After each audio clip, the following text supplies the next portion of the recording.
This is our third meeting in less than 2 months.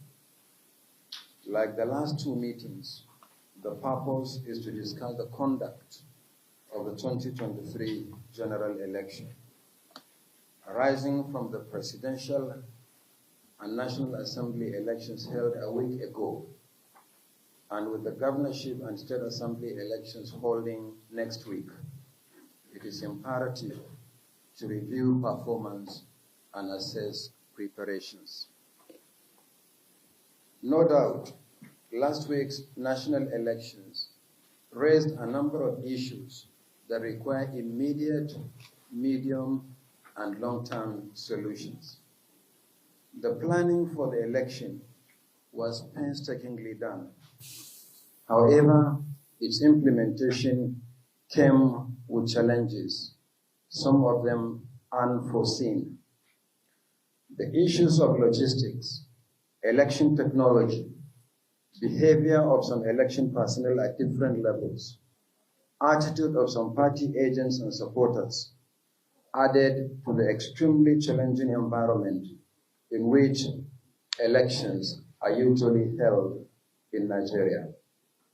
We appreciate the sacrifice and doggedness of Nigerians and the dignity and maturity displayed by political leaders, even in the context of divergent views about the election. A lot of lessons have been learned. Of immediate concern for the Commission is how the identified challenges can be addressed as we approach the concluding phase of the general election, involving the largest number of constituencies, 28 state governorship elections, and 993 state houses of assembly seats. In last Saturday's election, winners have also been declared for 423 national legislative seats, while supplementary elections will be held in 46 constituencies. In the Senate, 98 out of 109 seats have been declared. So far, 7 political parties have won senatorial seats, while in the House of Representatives, 325 out of 360 seats have been won by 8 political parties. In terms of party representation, this is the most diverse National Assembly since 1999 and is illustrated in the table I have provided in my speech. Take the Senate, for instance. Parties in the Senate are as follows, and the number of seats. APC, 57 seats. APGA, 1 seat. The Labour Party, 6. New Nigeria People's Party, 2. People's Democratic Party, 29. Social Democratic Party, 2. And Young Progressive Party, 1. For the House of Representatives, parties are distributed and the seats as follows. ADC, 2. APC, 162. APGA, 4. Labour Party, 34. NNPP, 18. PDP, 102. SDP, 2. And the YPP, 1 seat.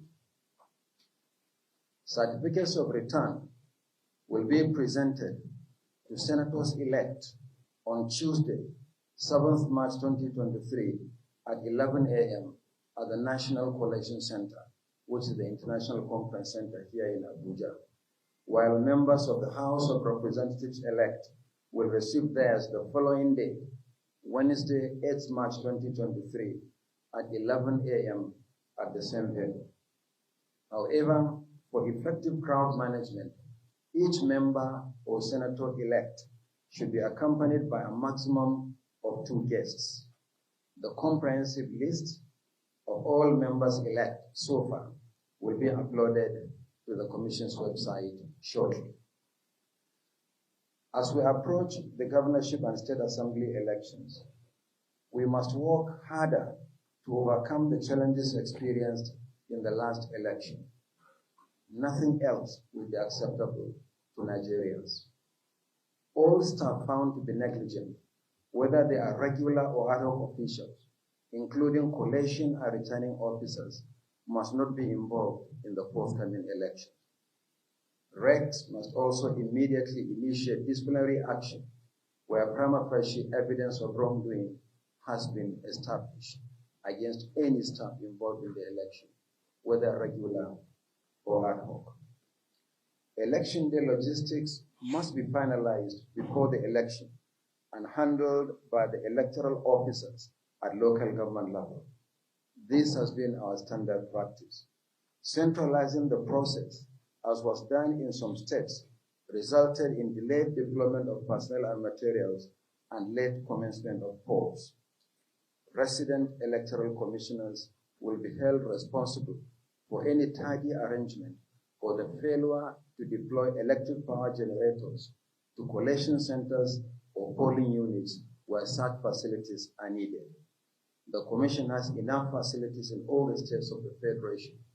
Failure to deploy them is simply inexcusable.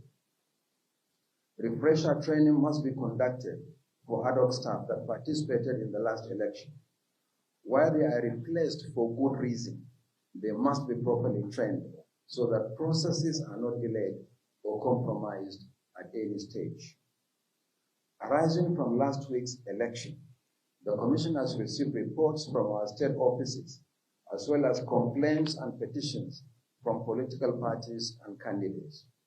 Where infractions of any kind are proven, there will be redress.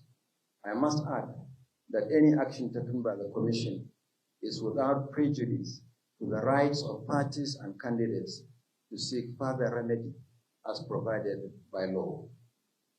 On election day technology, the bimodal voter accreditation system, the BVAS, will once again be deployed for voter accreditation and result management. The deployment of BVAS has gone a long way to sanitize voter accreditation, as can be seen from the results of recent elections. Since last week, the Commission has intensified the review of the technology to ensure that glitches experienced, particularly with the upload of results, are rectified. We are confident that going forward, the system will run optimally. Once again, the Commission would like to appreciate the patience and understanding of Nigerians. We do not take this for granted. We equally appreciate the patriotism of political, traditional, religious, and community leaders that appealed for calm. Similarly, the Commission appreciates the role of heads of election observation missions, some of whom are still in the country. We appeal to such missions to consider extending their observations to the governorship and state assembly elections, not only because they form part of the general election for which they are accredited, but also because they are important national elections. In the same vein, the Commission appreciates all domestic observers for their preliminary reports, which will help us enormously as we conclude the election. We also appreciate the reportage, the coverage, and the comments by media organizations on the elections. We look forward to the full reports of the election observers. We also wish to assure them that we will engage with them once again and all segments of the Nigerian society in a comprehensive, multi-stakeholder review of the election in earnest. I welcome all our reps to this meeting as we go into the working session. I thank you and God bless. Thank you.